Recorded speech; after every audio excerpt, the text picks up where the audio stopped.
Muy bien, hermanos, pues vamos a leer allí en este capítulo, porque cuando tuvimos la oportunidad hace 15 días de hablar acerca de lo que Dios nos da a saber sobre el diablo, podríamos empezar en este capítulo 12 de Apocalipsis y en el versículo 9. Lo que quiero es enfatizar algo que en el mismo libro de Apocalipsis se remarca. Y dice aquí: y fue lanzado fuera el gran dragón, la serpiente antigua, que se llama Diablo y Satanás, el cual engaña al mundo entero. Fue arrojado a la tierra y sus ángeles fueron arrojados con él. Ahora, en el capítulo 13, nosotros podemos ver que ya la actividad en la que se realiza todo ese engaño tiene una culminación, que por eso en 2 de Tesalonicenses 2 dice que, hablando de el anticristo, de la bestia, de ese inicuo cuya operación es según poder de Satanás, que es lo que prácticamente se describe aquí, de cómo le da el diablo toda esa autoridad a la bestia, y entonces la bestia tiene toda una labor que hacer en ese engaño. Pero para ello viene un tercer personaje, el falso profeta, ¿no? Y entonces dice aquí en el versículo 11 del 13: después vi otra bestia que subía de la tierra y tenía 2 cuernos semejantes a los de un cordero, pero hablaba como dragón. En otras palabras, si ustedes lo piensan, como el diablo, ¿no? Porque esa es la figura que se está manejando desde el 12. Y ejerce toda la autoridad de la primera bestia en presencia de ella, y hace que la tierra y los moradores de ella adoren a la primera bestia, cuya herida mortal fue sanada. También hace grandes señales, de tal manera que aún hace descender fuego del cielo a la tierra delante de los hombres, y engaña a los moradores de la tierra con las señales que se le ha permitido hacer en presencia de la bestia, mandando a los moradores de la tierra que le hagan imagen a la bestia que tiene la herida de espada y vivió. Y se le permitió infundir aliento a la imagen de la bestia, para que la imagen hablase e hiciese matar a todo el que no la adorase, etc. Por aquí, entonces, nosotros podemos ver que este engaño va más allá de palabras y doctrinas. Tiene que ver con hechos, con manifestaciones del poder que el diablo tiene, que Dios le ha concedido y que puede ejercer para engañar. Y que por eso hacíamos ese énfasis hace 15 días sobre esa actividad del diablo, como todo el intento es precisamente poder engañar. Ahora, en el capítulo 19,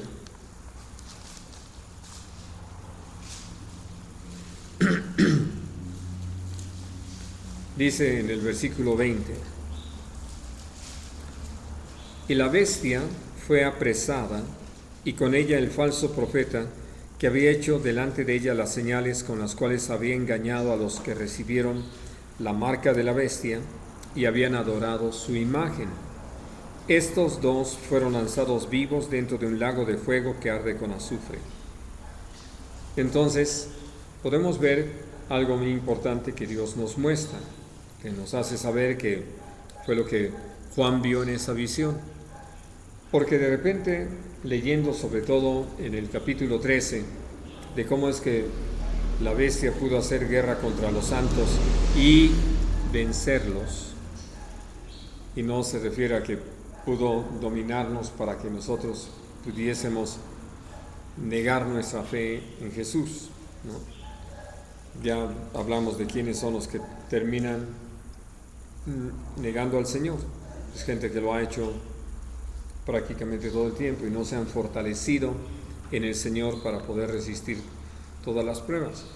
Y entonces, hablando de cómo en toda esa actividad pareciera algo impresionante para nosotros como seres humanos, y que por eso algunos creo que se han quedado con la impresión de como que el mal triunfa, ¿no? Y que esto lo han volcado sobre varias cosas, lo han hecho sentir así, y han perdido de vista que en primer lugar ahí no termina el libro de Apocalipsis, para dejarlo muy claro, pero que además sí el Señor nos hace saber cómo llega el momento en que Dios, que permitió la presencia, la participación de esta bestia y de su falso profeta por obra del diablo, pues tiene marcado un tiempo, y que aún en eso Dios ha tenido propósito, porque no deja de ser toda una prueba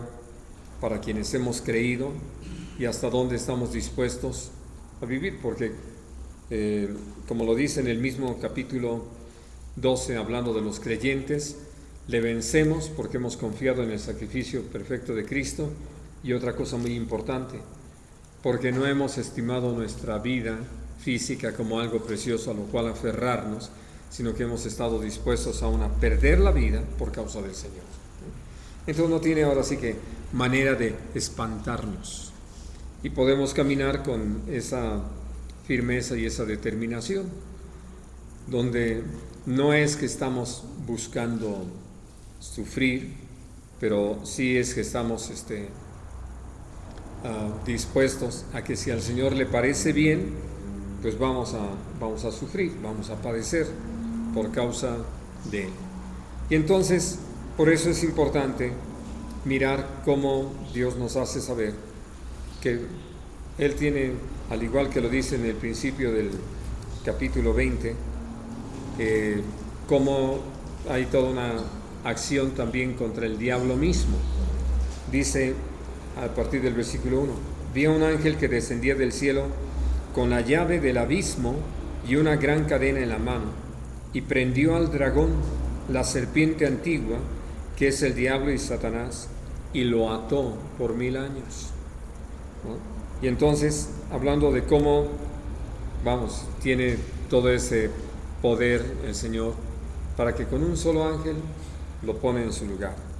Pero aquí dice en el versículo 3 algo también importante: lo arrojó al abismo y lo encerró, y puso su sello sobre él, para que no engañase más a las naciones hasta que fuesen cumplidos 1000 años. Por eso cuando hablamos del milenio, sí, aquí en la tierra, cuando hablamos del milenio, por eso podemos hablar de cómo al intervenir el Señor, pues va a estar el león morando junto con el cordero, donde va a estar ahora sí que el niño jugando allí con las serpientes, porque nada daña ni hace mal en todo su santo monte, dice la palabra, ¿no? Y entonces, por eso, hablando acerca de cómo hay esos momentos para dar todo un testimonio, y que el diablo, que podría estar engañando, y que por eso también podemos entender cómo es que la maldad en el corazón del hombre, para decirlo en estos términos, se potencializa con las mentiras, los engaños del diablo. Y entonces por eso uno puede darse cuenta que al poner así que en su lugar al diablo, al estar atado ahí, sin poder andar engañando, aquí puede reinar sobre la faz de la tierra un periodo de 1000 años de paz, y que, como lo dice la palabra, va a ser soltado por un poco de tiempo, ¿no? Y dice en el versículo 7: cuando los 1000 años se cumplan, Satanás será suelto de su prisión y saldrá a engañar a las naciones que están en los 4 ángulos de la tierra, a Gog y a Magog, a fin de reunirlos para la batalla, el número de los cuales es como la arena del mar. Y solo para que sea la batalla final, donde finalmente también el diablo es arrojado al lago de fuego y azufre, junto con la muerte, junto con el Hades o infierno, y que hay de parte del Señor ya todo el juicio del trono blanco para arrojar allí todos los cuyos nombres no estén escritos en el libro de la vida. Y entonces lo que Dios nos hace saber es que tiene todo un trato para el engañador, el diablo. Ahora, cuando hablamos de engaño, ¿cómo entienden ustedes esa palabra, hermanos?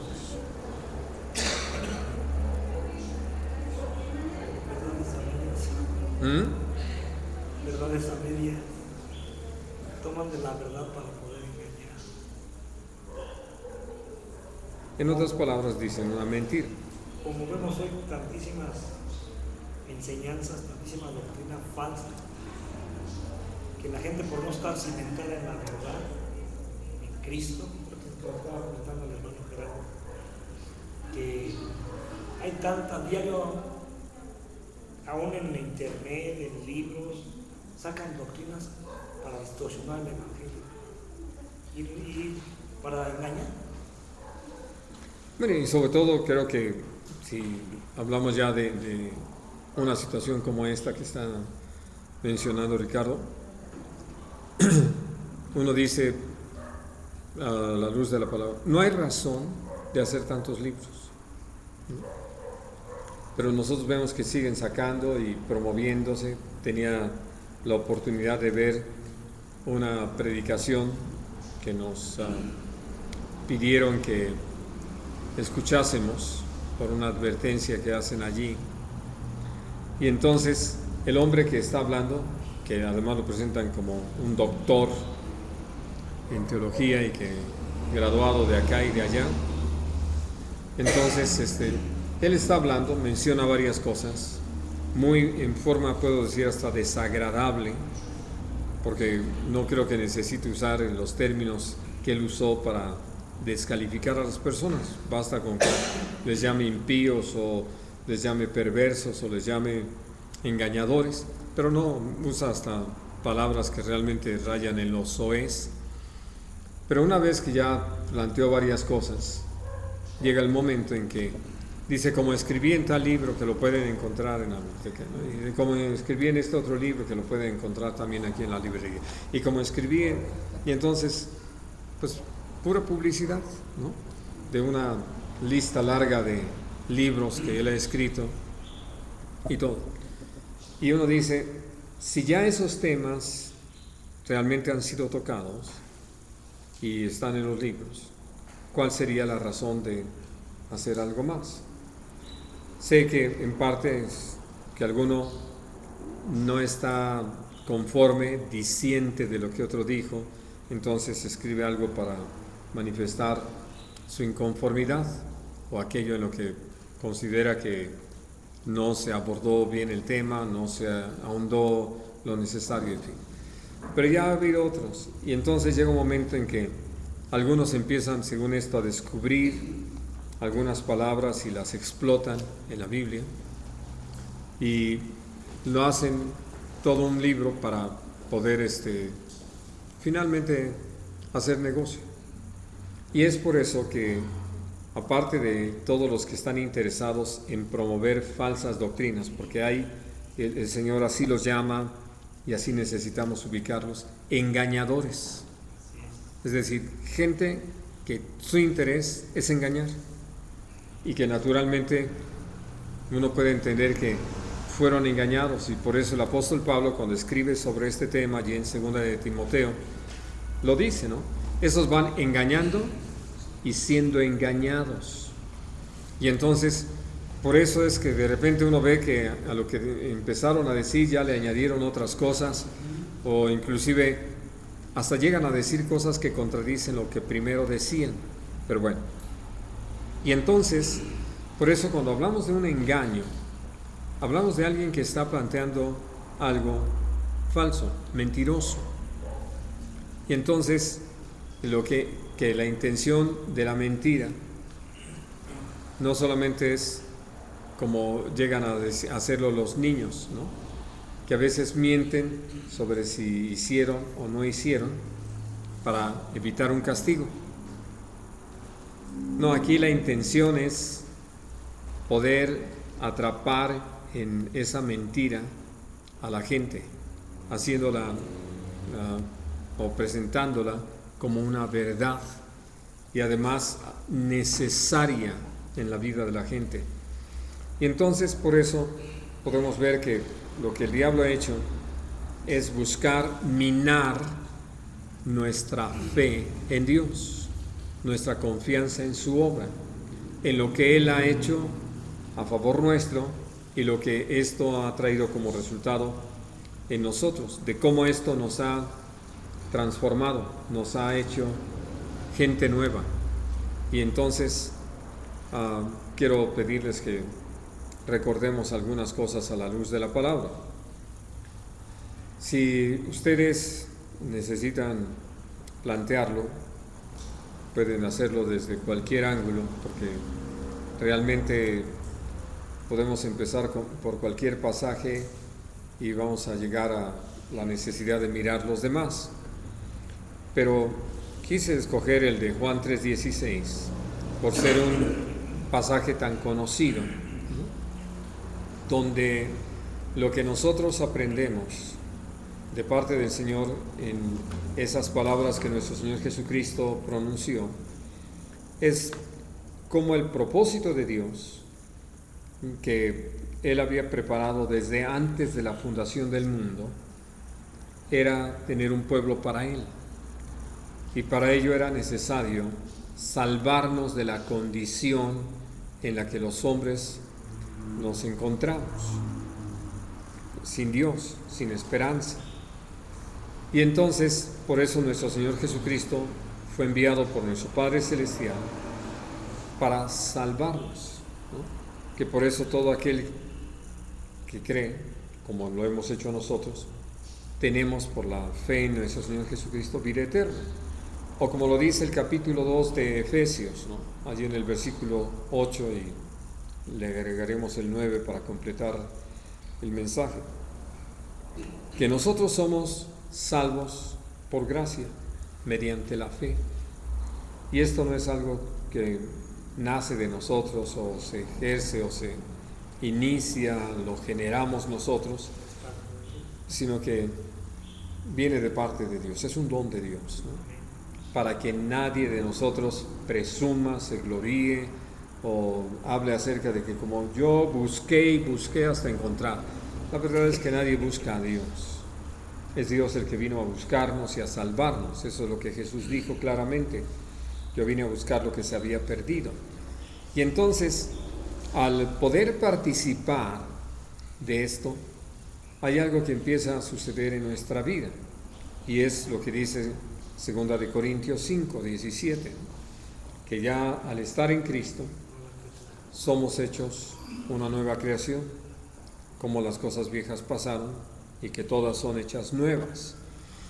Y entonces lo que Dios nos lleva a mirar es como hay una obra tan plena, tan completa en Él. Hay un canto que se titula Soy libre, y habla precisamente de una situación en la que muchos hermanos han vivido por no creer en esto, es decir, en la obra de Dios, y más bien creerle a las mentiras del diablo. Y en esto dice cómo habiendo estado en la esclavitud del pecado, Dios envía a Jesús, nos libra, nos salva, nos libra de esas cadenas de esclavitud de la maldad. Pero empieza a decir algo que es lo que más me importa mencionarles. Dice, no solamente no tengo temor de lo que viene, del futuro, sino que sé que soy libre de la culpa del pasado.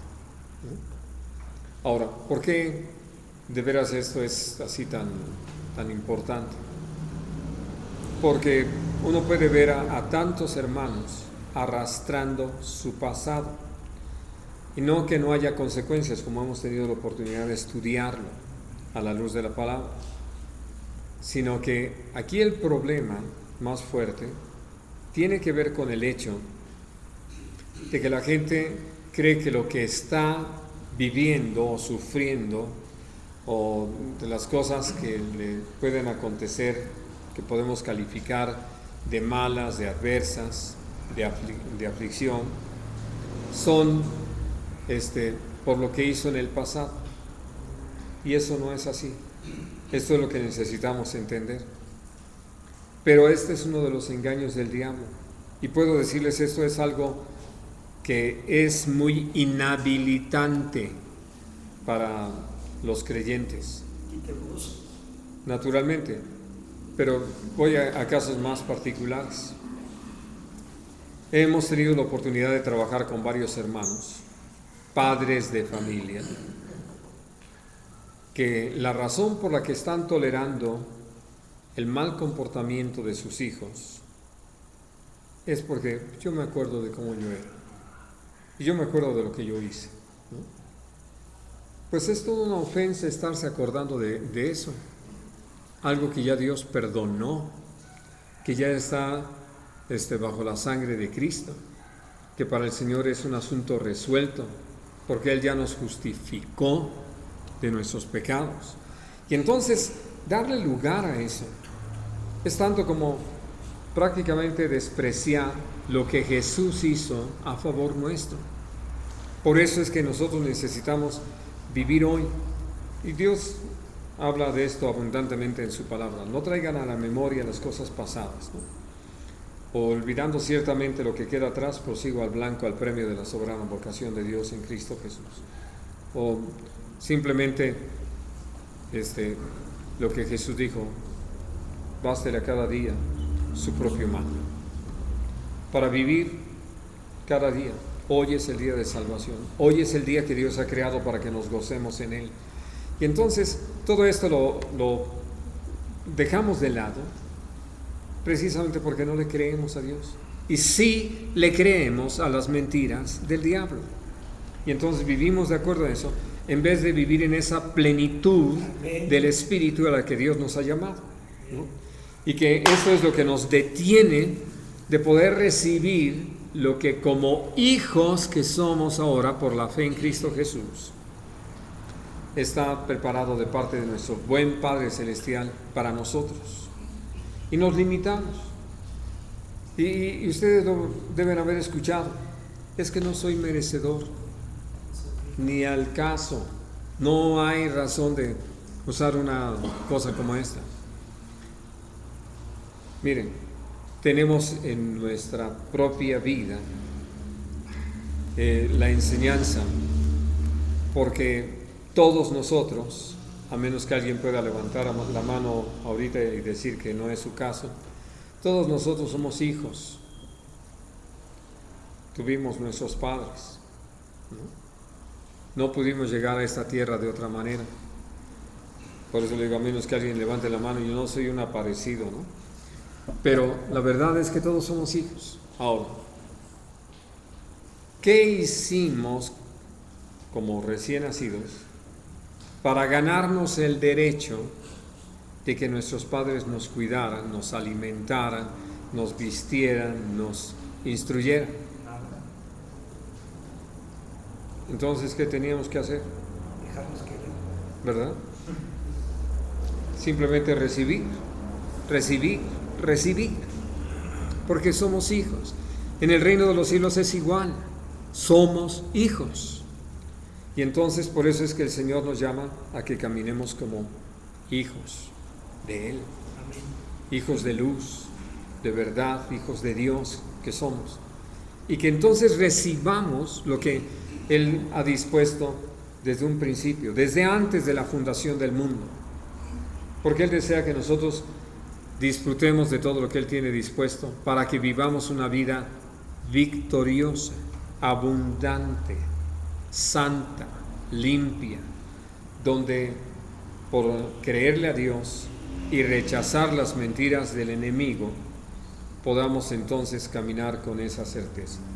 Ahora, ¿por qué estoy insistiendo en esto? Porque nuestro tema es, ¿puede un creyente quedar endemoniado? Seguiré diciendo todo el tiempo, no, pero lo que sí ha sucedido es que muchos, precisamente escuchando los engaños, las mentiras del diablo, hasta han aceptado que andan medio poseídos ahí, ¿no? Lo más interesante es que lo pueden platicar y lo pueden hablar.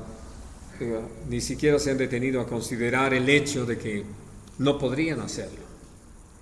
Pero bueno, y entonces, ¿qué es lo que el diablo hace? Engañar. Pues lo mismo que hizo con nuestro Señor Jesucristo. Lo que Él busca es sembrar en nosotros la duda de quiénes somos. ¿Qué es lo que Dios ha hecho de nosotros, ¿no?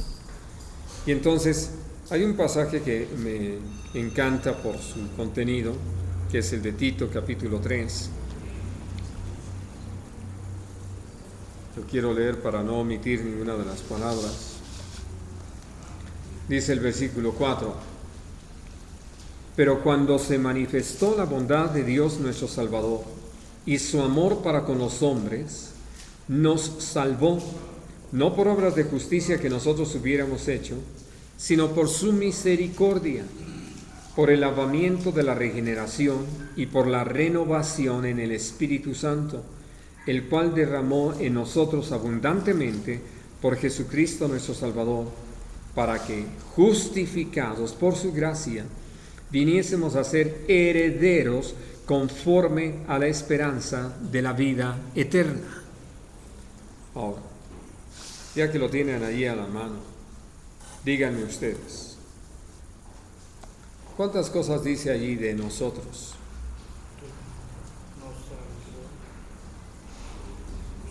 Nos lavó, nos renovó, derramó, nos justificó.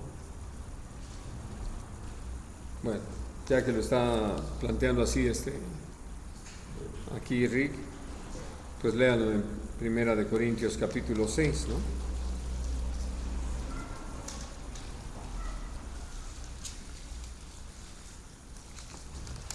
Dice el versículo 9: ¿no sabéis que los injustos no heredarán el reino de Dios?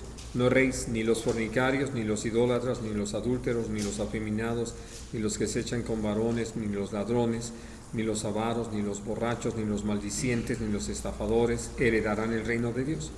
Y esto erais algunos, mas ya habéis sido lavados, ya habéis sido santificados, ya habéis sido justificados en el nombre del Señor Jesús y por el Espíritu de nuestro Dios. Pero como lo estábamos leyendo en Tito, por eso les dije qué importante es salvo. Somos salvos, lavados con la preciosa sangre de nuestro Señor Jesucristo, regenerados, ¿no? Es decir, hechos una nueva creación, y renovados en esa renovación por el Espíritu Santo. Y aquí hay una cosa que es muy importante. Dice el versículo 6 de Tito 3, el cual, el Espíritu Santo, Dios derramó abundantemente sobre nosotros. En otras palabras, ¿por qué vivimos como si no tuviéramos ese poder de Dios en nosotros? Incredulidad. Naturalmente. ¿Pero de dónde viene esa incredulidad? El engaño de Satanás. Naturalmente. Porque lo que el diablo desea, como lo hizo con nuestro Señor Jesucristo, Si eres hijo de Dios. si eres hijo de Dios. Y algunos dicen, no lo merezco, ¿verdad? Y entonces se olvidan de que lo que somos, lo somos solo por la gracia de Dios. No es algo que nos hayamos ganado, no es algo a lo que hayamos tenido derecho por nuestro esfuerzo, simplemente es porque Dios en su amor, en su gracia, por su misericordia, nos los ha dado y nos ha hecho participar de ello, para que en esa fe nosotros estemos viviendo esta vida nueva, esta vida plena, esta vida victoriosa, esta vida abundante, esta vida para la gloria de Dios, esta vida que es luz para los hombres, sal para la tierra, ¿no? Y que por eso estamos aquí como embajadores del reino de los cielos, y que por eso vamos hacia las personas en el nombre de nuestro Señor Jesucristo con un mensaje de reconciliación, porque nosotros hemos sido reconciliados con Dios. Así que entonces, mientras más vamos meditando en lo que Dios ha hecho de nosotros, de cómo nos justificó de todo pecado, y bajo qué premisa o qué razón, la misma, que creímos que Jesús ya pagó por nosotros en la cruz del Calvario, que por eso no somos nosotros los que tenemos que pagar por pecado alguno, sino que Jesús pagó y yo lo he creído. Y entonces esto es lo que me ha llevado a ser una persona justa, a causa de que Dios me ha justificado por esa preciosa fe. Y tengo esa paz para con Dios, tengo esa relación con Dios. Puedo disfrutar de este gozo que viene como la obra del Espíritu Santo. Y entonces poder vivir de una manera totalmente diferente. Y allí es donde, mientras más empiezo a vivir esto y más conozco lo que soy por la obra de Dios en mí, entonces más rechazo las mentiras del diablo. Porque como dice allí en Primera de Pedro, en el capítulo 2, versículo 9, mas vosotros sois linaje escogido, real sacerdocio, nación santa, pueblo adquirido por Dios, para que anunciéis las virtudes de aquel que os llamó de las tinieblas a su luz admirable. Y vosotros que en otro tiempo no erais pueblo, ¿no?, pero que ahora sois pueblo de Dios, que en otro tiempo no habíais alcanzado misericordia, pero ahora habéis alcanzado misericordia. Y entonces, esto es lo precioso, ¿no? Agréguenle de una vez esto de Apocalipsis 1. Dice el versículo 5: y de Jesucristo, el testigo fiel, el primogénito de los muertos y el soberano de los reyes de la tierra, al que nos amó y nos lavó de nuestros pecados con su sangre, y nos hizo reyes y sacerdotes para Dios, su Padre. A Él sea gloria e imperio por los siglos de los siglos. Amén. Así es de que, hablando de cómo Dios no solamente nos perdonó, sino que nos transformó. Y fue una transformación tal que al ser justificados de todo pecado, podemos estar delante de Él. Y no estamos delante de Él como ajenos, sino como hijos, como herederos de su reino, como sus reyes y sacerdotes, que estamos para cumplir su voluntad, para expresar su gloria, para anunciar sus virtudes, porque somos un pueblo que Dios adquirió para sí, un linaje escogido. Y entonces, cuando uno empieza a pensar en todo esto, vamos, es lo más interesante. Hemos hablado en alguna otra ocasión de esto que voy a mencionar, pero de cómo los hombres, a causa de que le hemos creído al diablo, por haberle dado lugar a las mentiras del diablo, arrastramos tantos complejos y nos olvidamos de lo que realmente valemos. ¿Cuál es nuestro precio, hermanos? La sangre de nuestro Señor Jesucristo, lo cual es invaluable, hermano Fausto. Entonces hay la importancia, hermano, de que realmente sepamos quiénes somos. Claro. Porque muchos le creen al diablo y están derrotados y no se consideran hijos de Dios. Y muchos al revés, se creen tan buenos o tan santos, o que se ganaron la salvación por lo que ellos hacen, que pues tampoco es así, sino que sepamos quiénes somos, que somos hechos hijos de Dios por el sacrificio del Señor Jesucristo. Así es. Entonces, o sea, lo importante de eso. Sí, y aprovechando el comentario. En primer lugar, hablando de que sí somos salvos por la fe en Cristo Jesús. Pero al mismo tiempo entonces decimos, es por la fe en el sacrificio perfecto de Cristo. Entonces no tengo nada de qué presumir, nada de qué gloriarme, ¿no?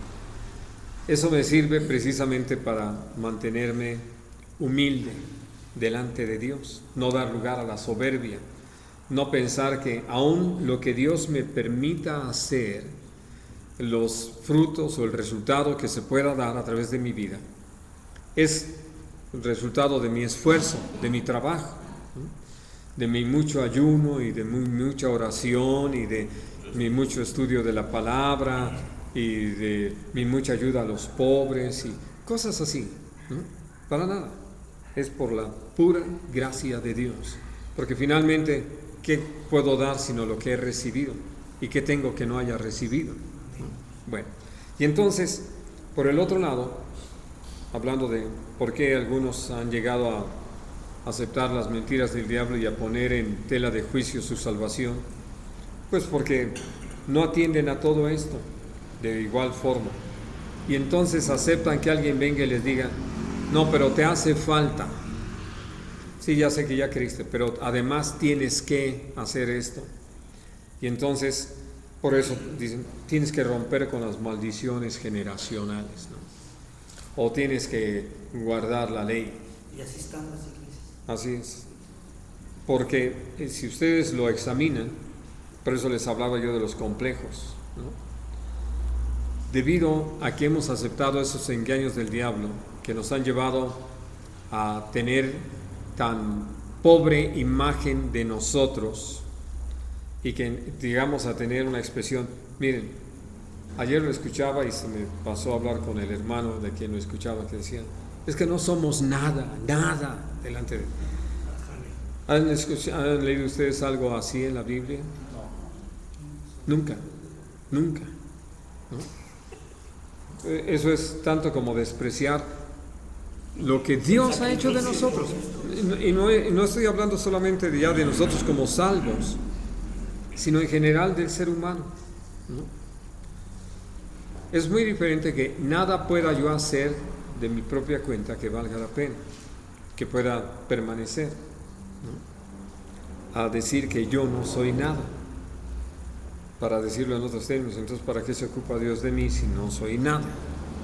Pero evidentemente Dios me creó y desde ese momento, al haber sido creado a imagen y semejanza de Dios, soy alguien. Y lo menciono también por aquello de lo que dicen muchos padres de familia, es que quiero que estudie para que sea alguien en la vida. Ya lo es, ya está aquí. Otra cosa es que se desarrolle en algún campo, en alguna disciplina, en algún oficio, pero de que sea alguien, por favor, ya lo somos. Pero se dan cuenta, esos son los complejos. Y entonces, porque si se queda sin escuela, ¿qué va a hacer? ¿No? Y detalles así. Y entonces, en base a esos complejos que hemos arrastrado y que los reflejamos en muchas cosas, ¿no?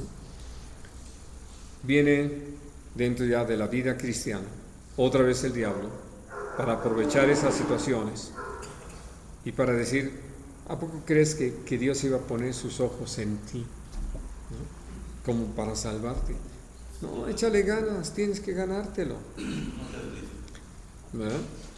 Y entonces, por eso, guarda la ley, porque mira, si te abstienes de esto, te abstienes de lo otro, si observas esto y lo demás allá, entonces sí eres salvo. Y entonces uno le pone muchas ganas, porque pues sí, no merezco nada, y voy a ver cómo logro que Dios se fije en mí, y me atienda a mí, y me tome en cuenta. Y lo único que estamos haciendo con eso es despreciar todo lo que el Señor ha hecho a favor nuestro. Porque es cierto, no tuvimos que ganarlo, lo recibimos. Lo que sí es cierto, como ya lo estudiamos, necesitamos apreciarlo y conservarlo, no perderlo, ¿no? Pero a causa de las mentiras del diablo, que nos distrae para estar tan ocupados, por un lado, haciendo cosas para ganar lo que ya Dios nos dio, ¿no? Porque imagínense, Vamos, cosas que suceden todos los días. Llega alguien y le da a un chiquillo un regalo porque es su cumpleaños. Y entonces el pequeño lo toma, pero como se siente inmerecedor, lo pone a un lado y dice, ¿y ahora qué tengo que hacer para ganármelo? Ya lo tuvo y lo deja a un lado y quiere hacer algo para ganársela. Es muy diferente mostrar gratitud, ¿no?, por lo recibido, a tener que hacer algo para ganarlo. Pero el diablo ha engañado a muchos, lo hacen a un lado y empiezan a hacer muchas cosas para ganarse el derecho. Bueno, pero está el otro extremo.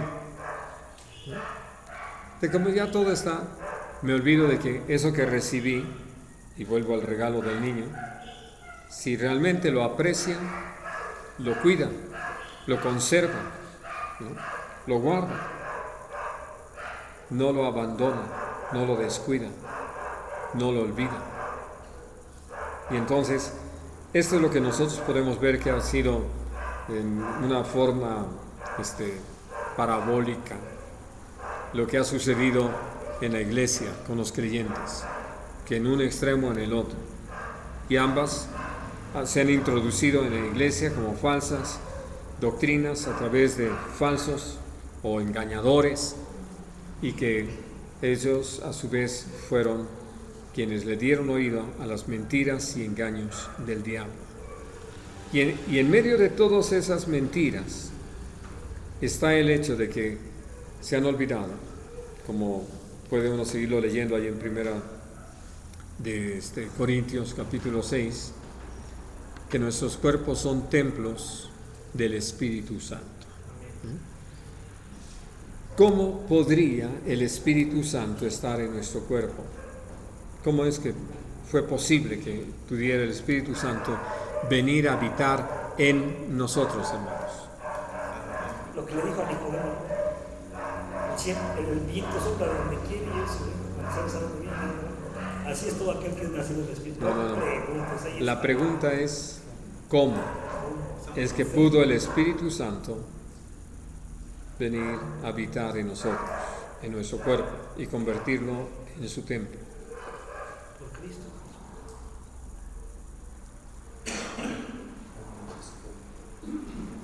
No.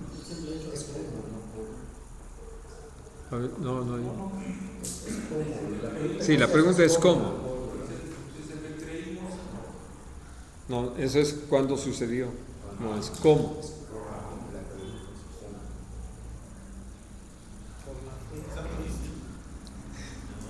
Es lo que hemos estado hablando. Fue necesario que nosotros pudiésemos participar de la salvación. Para ello, naturalmente, tuvimos la bendición de escuchar el Evangelio y experimentar ese toque del Espíritu que nos llevó a tener espiritual entendimiento sobre lo que se nos estaba predicando, y creímos en Cristo, creímos en su sacrificio perfecto, y entonces al pedir perdón fuimos lavados con la preciosa sangre de Cristo, y al haber sido lavados de nuestros pecados, perdonados de los mismos y nacidos de nuevo, estábamos listos para ser ese recipiente donde Dios pusiera el tesoro de su Espíritu. Ahora, ¿por qué les pedí que pensáramos en esto? Porque habiéndonos el Señor lavado con la preciosa sangre de Cristo, al haber perdonado nuestros pecados y haber hecho de nosotros un vaso limpio, entonces puso un sello, el sello de su Espíritu, y entonces nuestro cuerpo vino a ser templo del Espíritu. Por eso en el capítulo 3 de Primera de Corintios dice: el que destruya el templo del Espíritu Santo, el templo de Dios, Dios va a destruir al tal. No podía el Espíritu Santo, antes de nacer en nosotros de nuevo, venir a habitar en nosotros por el pecado que había. Era necesario que fuera removido ese pecado, que fuera quitado esa maldad, que fuera quitado toda esa mentira, ese engaño, que fuéramos completamente limpios, lavados, transformados. Y entonces Dios hizo una obra tan tremenda, tan perfecta, tan fuerte, tan total, que por eso somos gente nueva. Por eso es que las cosas ya viejas ya pasaron, todo fue hecho nuevo, para poder ser esos vasos de barro, no dejamos de serlo, pero donde Dios ha puesto el tesoro de su Espíritu. ¿Cómo entonces puede un creyente quedar endemoniado? Claro, los que quieren sostener esta doctrina y que le dan vueltas para ver, dicen, no, es que el Espíritu Santo está con nuestro espíritu. Lo que dice la palabra es que es nuestro cuerpo el que es templo del Espíritu Santo, y que por eso, como lo dice 1 de Pedro 2, nosotros somos piedras vivas para edificar el templo del Dios viviente. Por eso digo, ¿cómo entonces, después de haber pagado un precio tan grande, de habernos comprado con la preciosa sangre de Jesús, habernos sellado con su bendito Espíritu, el Señor, haciéndonos sus hijos, herederos de su reino, participantes de su gloria, haciéndonos embajadores del mismo, podríamos quedar endemoniados?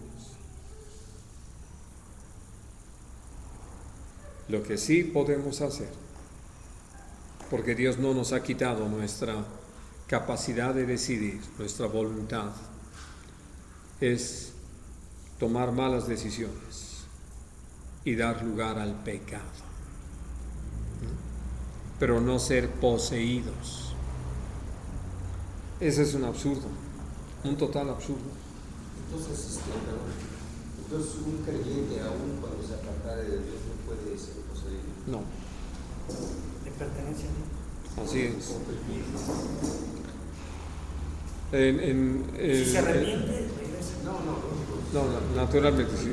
Pero hablando de que al usar el término opresión, en realidad Perdón, que se mantenga así obstinado en esta. Sí, que está alguien que se aparta del camino, que se extravía del camino.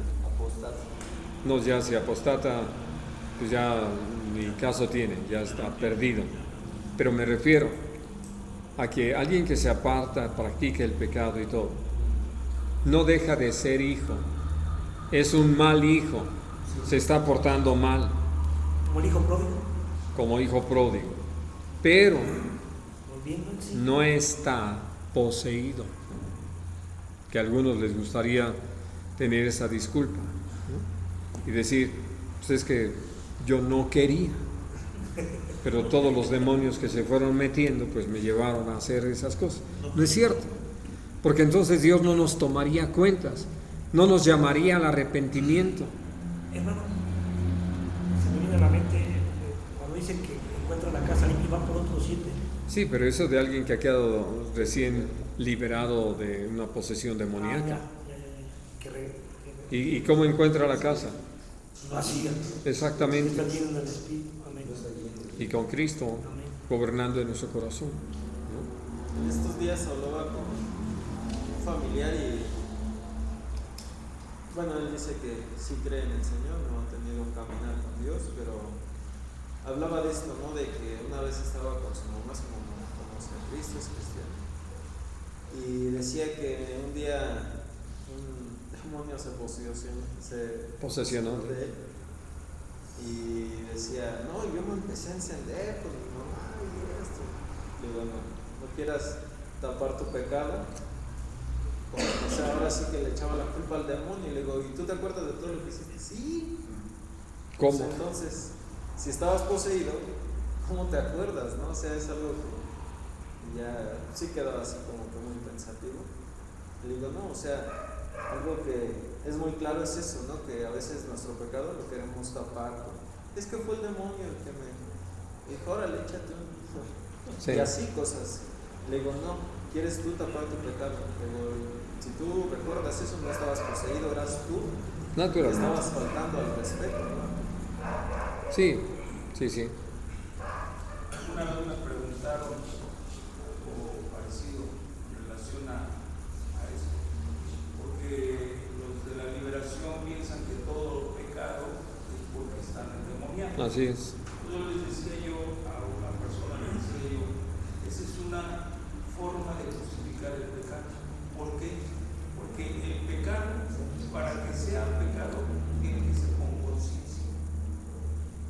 Y si tú estás pecando, como decía él, y estás consciente de lo que estás haciendo, no puede ser un ser demonio, por un lado. Por el otro, una persona que está endemoniada no puede pecar.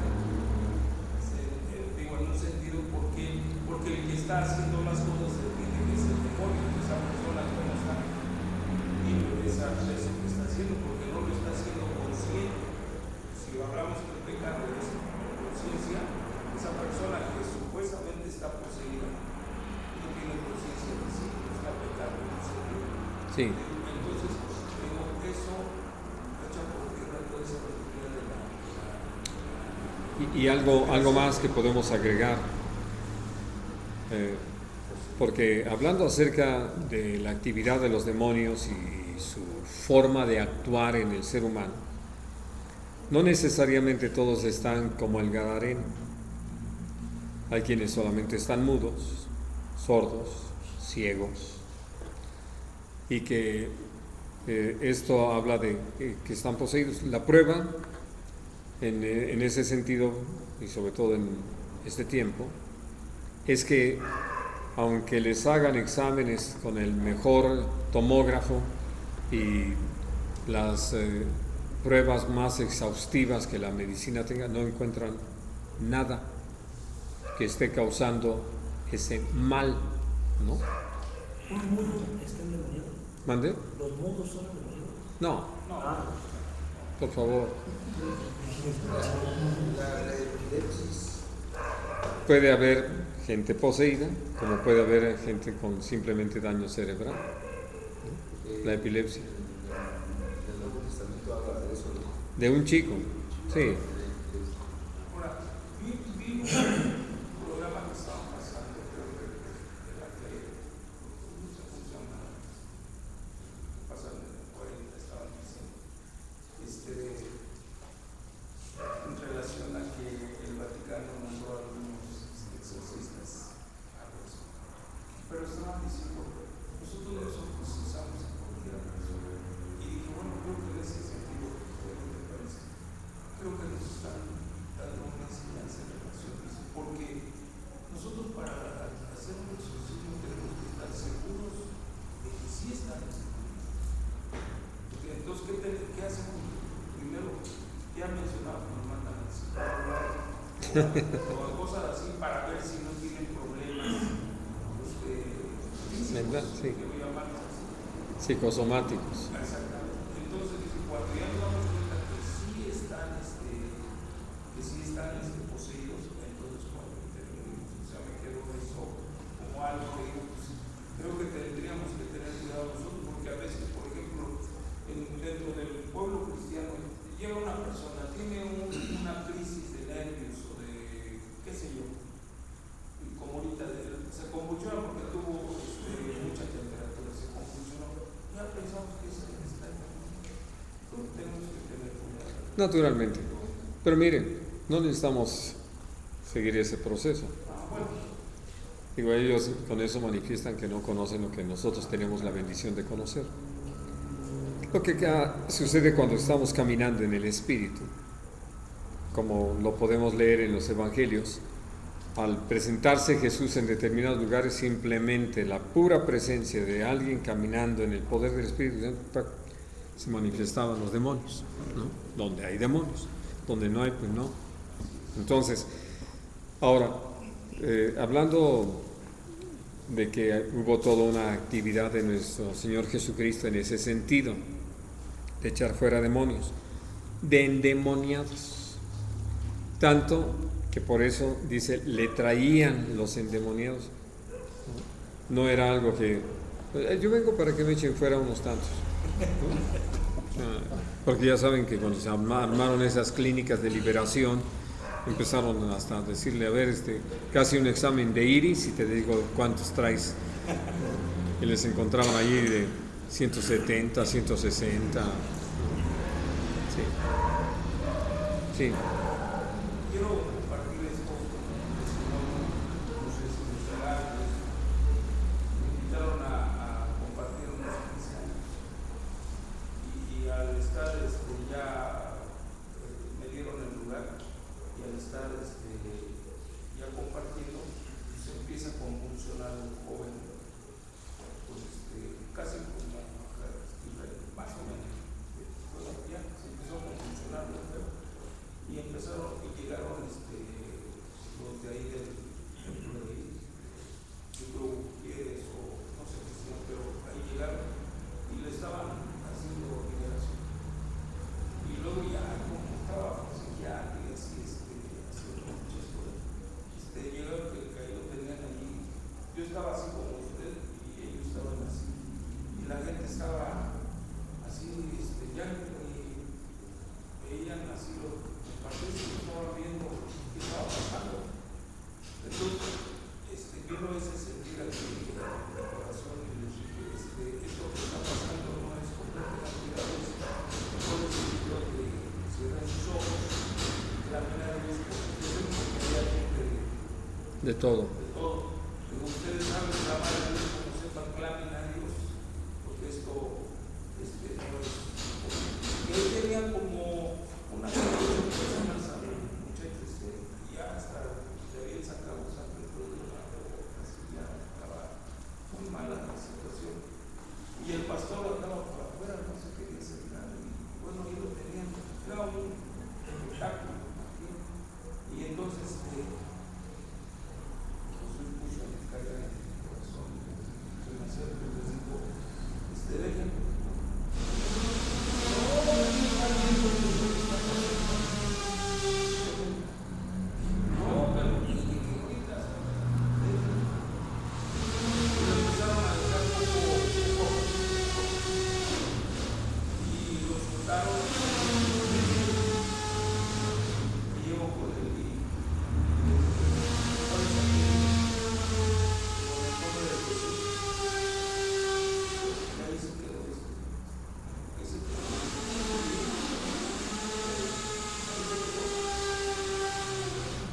Y ya después me regresé y la palabra de Dios hasta que terminamos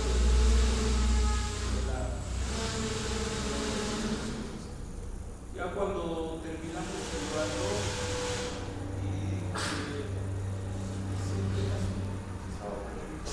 ya le dijo a alguien que había pasado y dije, ¿quién es?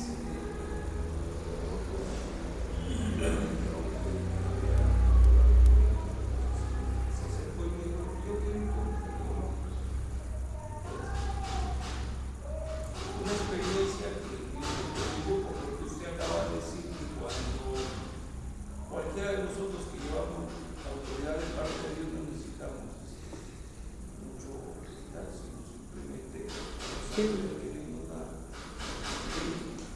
Lo que muchas veces hemos hablado, la autoridad se ejerce, no se impone. Y que si yo creo realmente que es mayor el que está en mí que el que está en el mundo, y que puedo yo resistir al diablo como lo estudiábamos hace 15 días, entonces sé que en el nombre de Jesús no confiado en mí, sino en lo que soy por la gracia de Dios, pues simplemente tenemos una victoria sobre el enemigo. Podemos hacerlo huir. Pero llega el momento en que, precisamente por darle lugar a las mentiras y a los engaños del diablo, lo único que hay como resultado, lo único que se logra es precisamente que los cristianos acepten, por ejemplo, que pueden ser poseídos y se prestan y hasta hacen sus irigotes ahí, ¿no? Y sus convulsiones y hasta fingen la voz y toda la cosa. Y por eso, vamos, es tan importante saber lo que somos, quiénes somos, qué es lo que Dios ha hecho de nosotros y por lo tanto lo que somos llamados a vivir, ¿no? De ahí que aún alguien que se ha apartado del camino y que por la misericordia de Dios, ya sea que por un trato que el Señor tiene con él, por la intervención de algún hermano, reconoce su pecado, se arrepiente y vuelve, asunto arreglado. Insisto, puede haber consecuencias de lo que hizo, es decir, pero eso no es otra cosa sino simplemente, como lo dice la palabra, las heridas son medicina contra lo malo. Y entonces lo que nosotros podemos ver es que sí. Una aclaración de esto. Tengo un poco de duda. Si la persona permanece en la religión Y muere, es mayormente condenada. ¿Mayormente qué? Condenado. Porque a quien más se les es dado, más se les es demandado. Sí, pero su salvación se pierde. Por eso es mayormente condenado. Sí, porque lo despreció, ¿no? Nunca ayudé esa persona en la apostasía.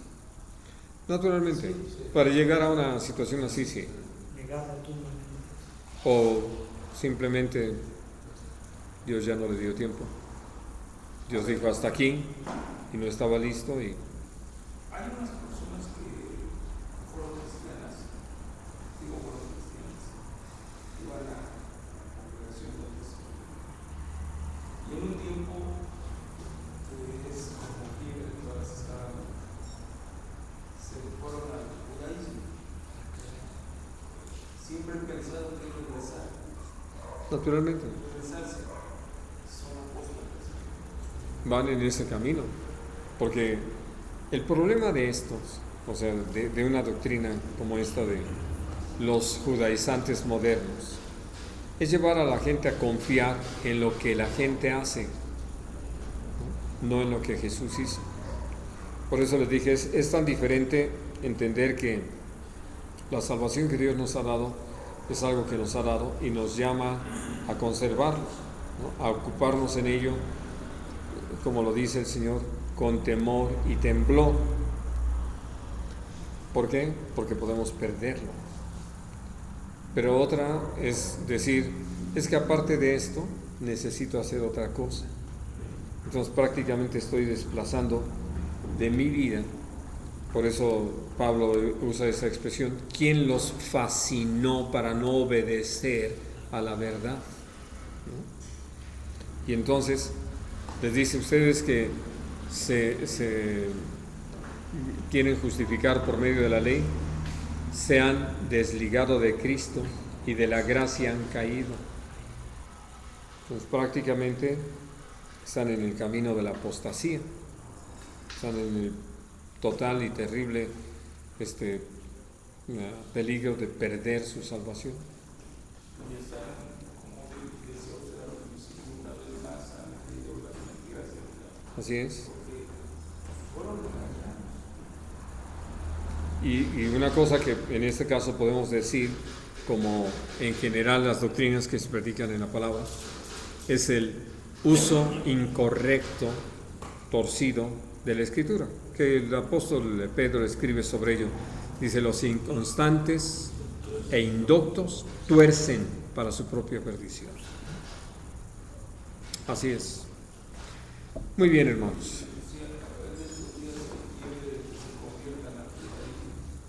Bueno, precisamente por lo que les decía, y si nosotros nos detenemos a considerarlo en ese marco de lo que son los complejos que venimos arrastrando, es para poder presumir, yo ya hice esto, yo ya hice aquello, ya cumplí, o sea, yo ya tengo más puntos que los demás, ¿no? ¿Y qué? ¿No? Es decir, es algo que no cabe dentro de la vida cristiana. Este es un camino de humildad y mansedumbre, no de soberbia y presunción.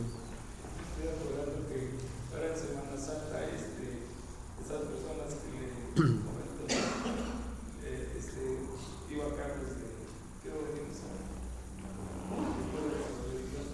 oye, pero hoy no sabes que hoy es día de